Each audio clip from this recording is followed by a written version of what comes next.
I never wanted to make this video because I like to upload quality stuff, you know, or I put a lot of time and effort into it, but I'm literally at the point where I don't know what else to do but make this video. For the last month and a half, I have had a stalker, and this stalker has done everything they can to try to destroy my life and my livelihood, which is my YouTube channel. I've received messages nearly every single hour for the last 35 days from this man. And now we're at the point where this man has placed 4 copyright strikes on my videos to get my channel terminated. Because YouTube's rules, well, if you get 3 strikes, your channel's donezo. But YouTube has done absolutely nothing to help me out in this situation. Now, this stalker is so vicious that I've had to hire a private investigator, a cyber harassment litigation firm, and a copyright attorney. So who is this stalker and why is he doing this to me, trying to ruin my YouTube channel? Now, I mentioned this stalker in one of my most recent videos about the Xbox Underground hackers. And one of the hackers that was arrested for hacking into the US military and all of that, his name is Sinet. And Sinet has been the absolute scum of the earth for the last fucking month and a half. I genuinely fear for my life at this point. I've had to move out of where I live. I've had to change fucking all of my shit because this guy is just seeping into every personal aspect of my life to try to fuck it up. So just keep this in mind. Sinet is a hacker that pled guilty to hacking into the United States government, and now he is stalking me. So this guy's got the skills to really fuck up my life. So why is Sinet doing this, you might ask? So when I was making this video, I saw that Sinet had done an interview about all of his crimes publicly on the Darknet Diaries podcast. Great podcast, nothing bad to say about it. So because he had done that public interview, I messaged Sinet thinking that he'd be open to do an interview with me.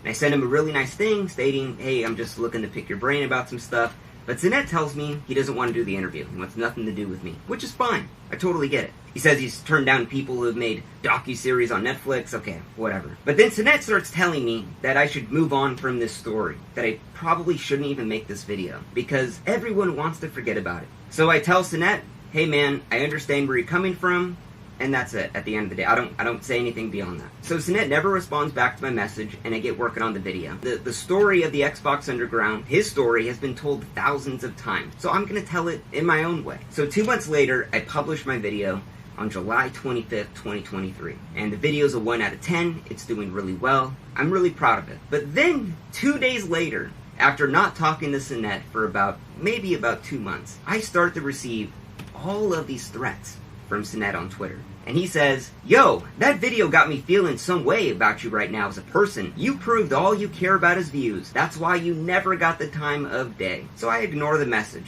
Whatever, he's upset with it.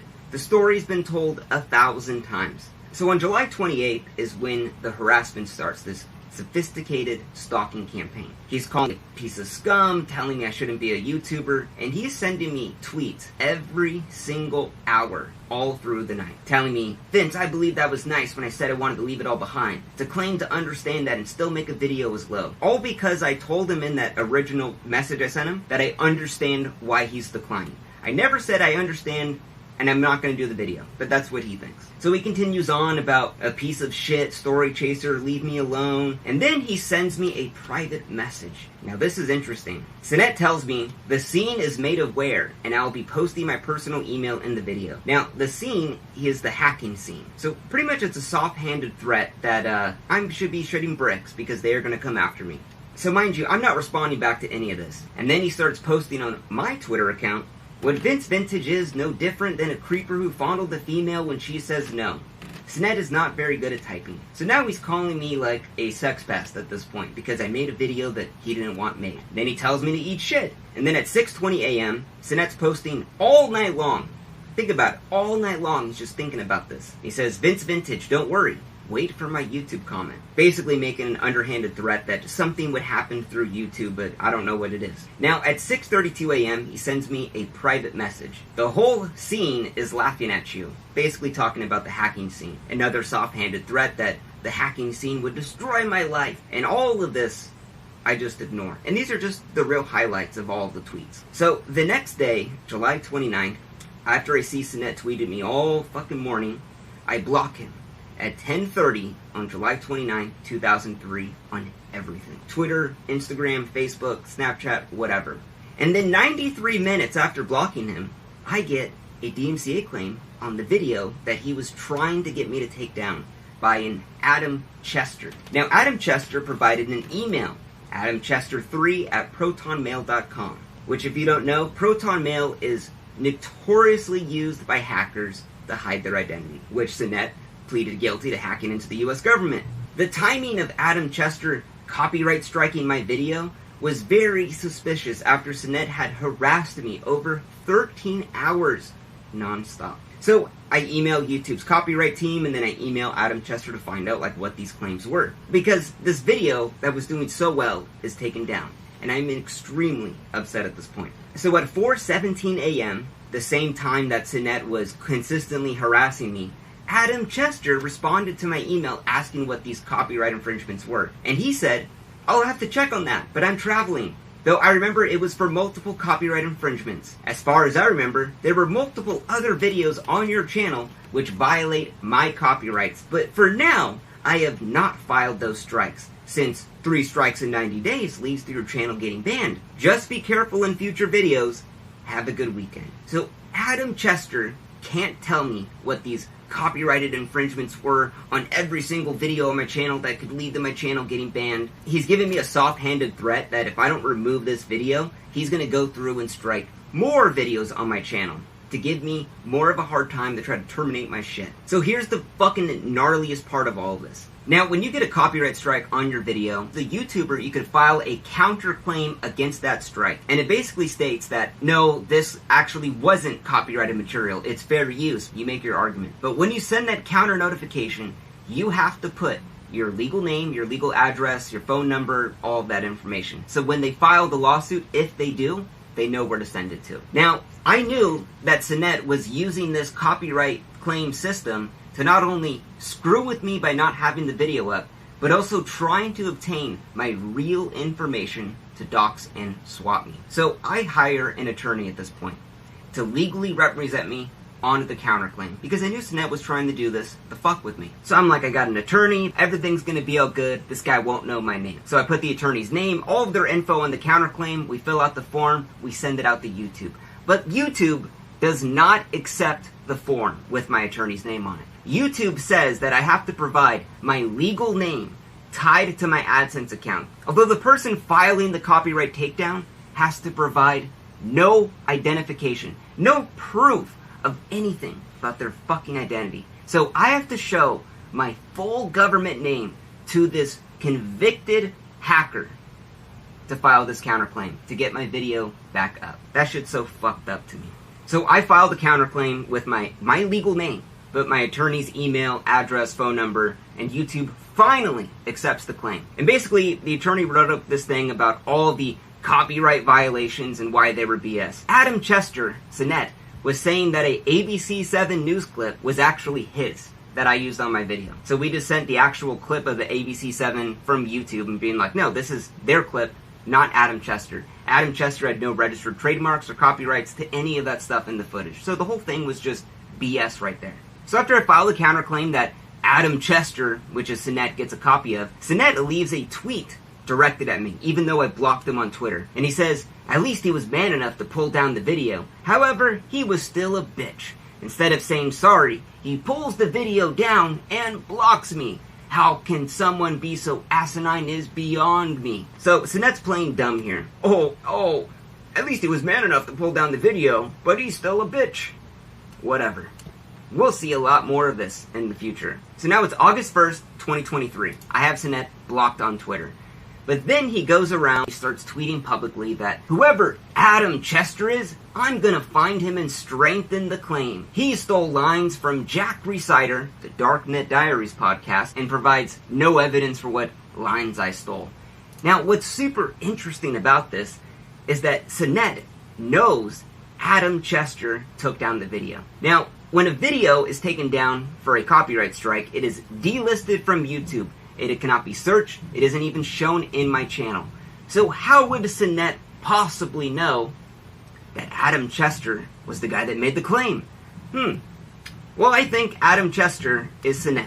So at this point, I contact YouTube support and several partner managers, and I lay out all of the harassment. I have all of the tweets, the messages, the BS, DMCA claims, and YouTube tells me we can't do anything about it. You just have to go through the system. A couple days after sending my counterclaim to YouTube, that begins a 10 business day waiting period for a copyright lawsuit to be filed. In this case, Adam Chester would have 10 days to file a copyright lawsuit. And if he doesn't, well, my video gets to go back up on YouTube. So Adam Chester sends me a lengthy email telling me to take away my counter notification so the video's gone forever, and that he's going to sue me for harassment and copyright infringement if I leave the video up, if I basically keep the copyright notification there. So we ask Adam Chester for his legal information, and then Adam sends an email back saying, I kindly request that you just withdraw your counter notification. Then he says he can't tell us the details of his legal team. And then he says that all of the claims of all of the copyright infringements is over $1 million USD that I would pay him if I left this video up. And then he continues to say that I keep harassing him. And then he ends the email saying that if I don't want to take down the video, don't even respond back to me because I'm not talking to you anymore. So we just don't respond back to Adam Chester, knowing that I know deep down that this is just Sinette trying to fuck with me. The next day, on August 10th, I don't want to live my life in fear anymore. I'm like, you know what? I'm not going to block this guy like a little bitch. I'm just going to unblock him and just be free.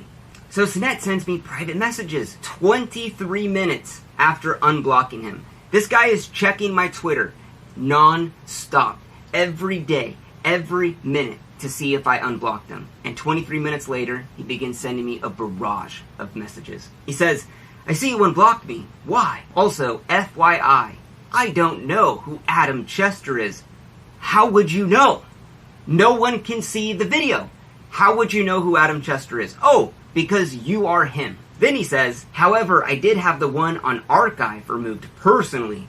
I don't lie, and I say things for what they are. Now, this didn't make sense for a long time, until yesterday. Now, when the video was taken down from YouTube, one of my amazing subscribers took my video and they re-uploaded it on the archive.org for others to watch, because you couldn't watch the original on YouTube. So that video, I checked it recently, and it was gone for a DMCA copyright strike claim. And Sinette, in this message, is telling me that he removed it.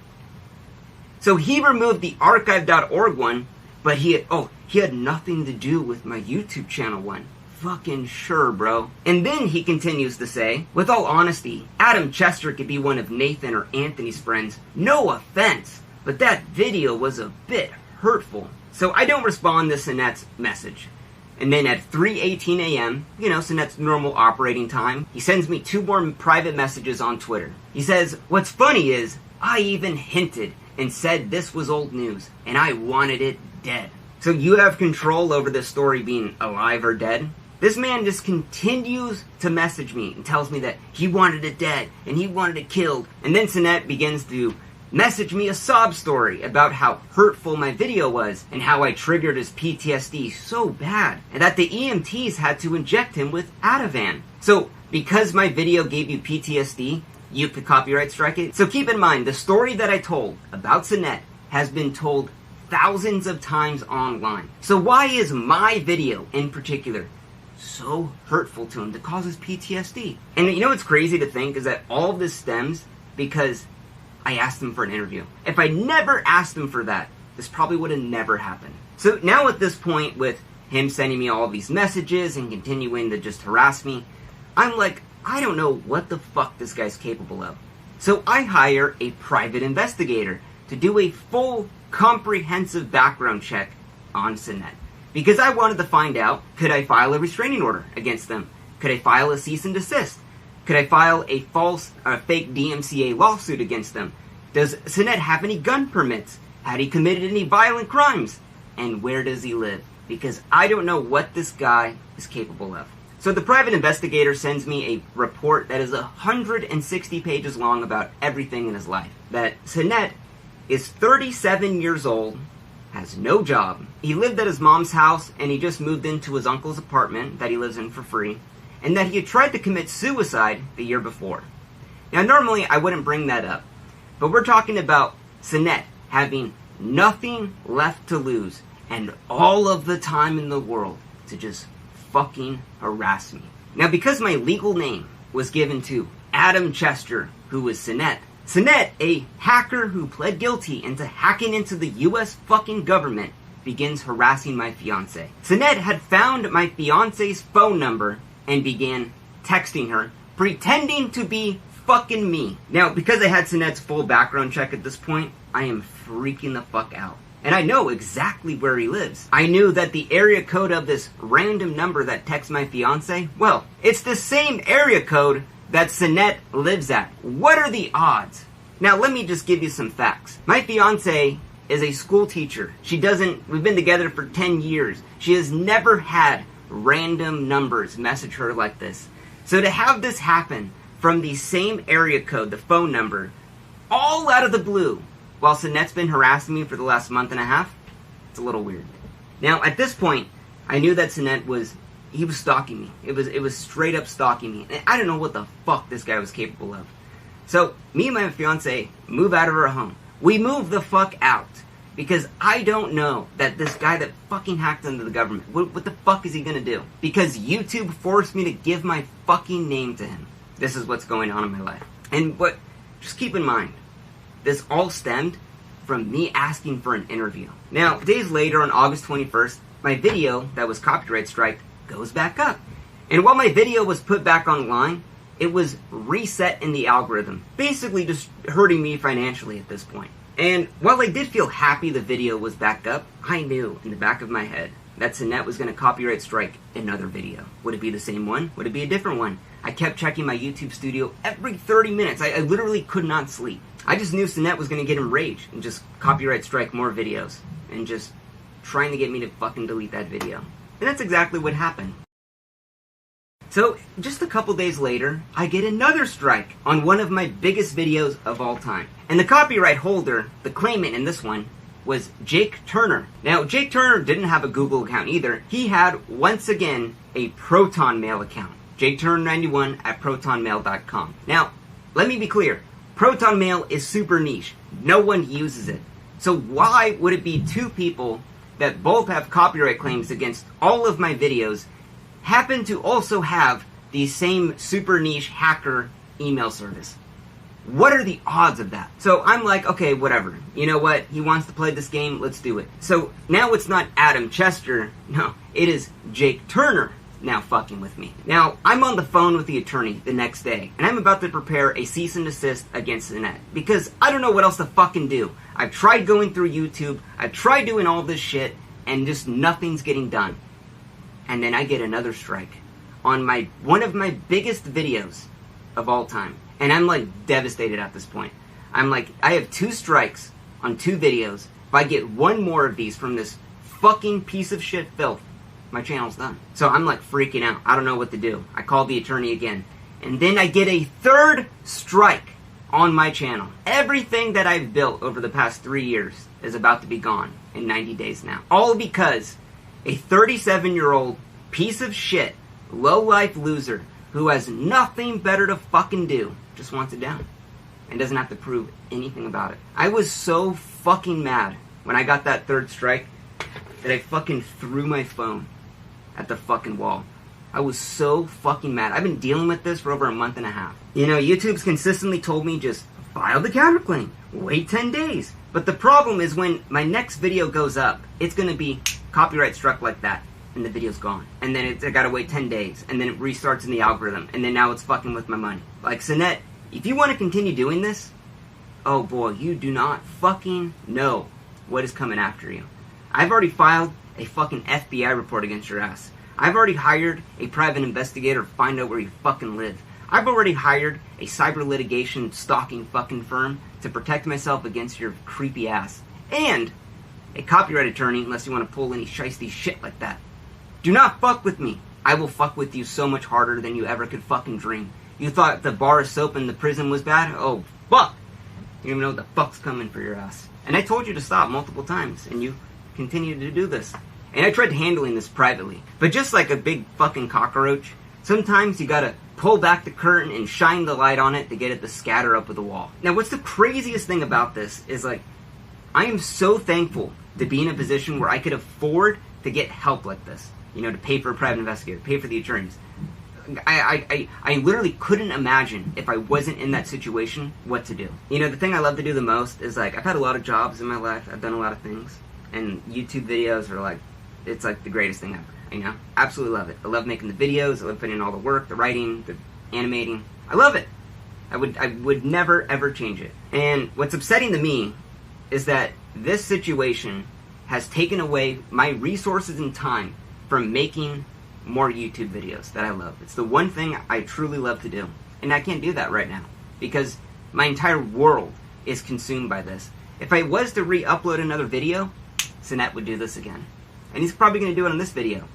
So get this video, download it, and re-upload it when he does it. Re-upload it, because he's going to do this. YouTube, I don't know what to do. You've absolutely done nothing to help me out, and it makes it really hard for me to spend hundreds of hours making a video only to have some loser fuck in his basement with no job, living at his mom's house at 37, just take it down. And it's really demotivating at this point.